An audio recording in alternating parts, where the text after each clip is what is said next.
Hi everyone, welcome back to our channel. Today in this video we are going to see how to install HP Docking Station Driver Full Driver Installation Guide. Step 1. Find your dock's model or serial number. Look for the label on the bottom or back of your docking station to identify its exact model number.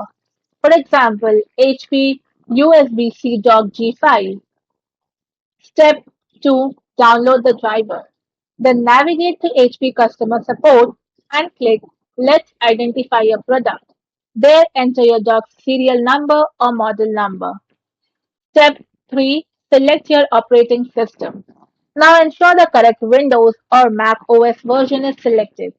Then expand the driver docking station or firmware categories. Step 4. Install the software. Now download the latest driver or firmware utility to your computer.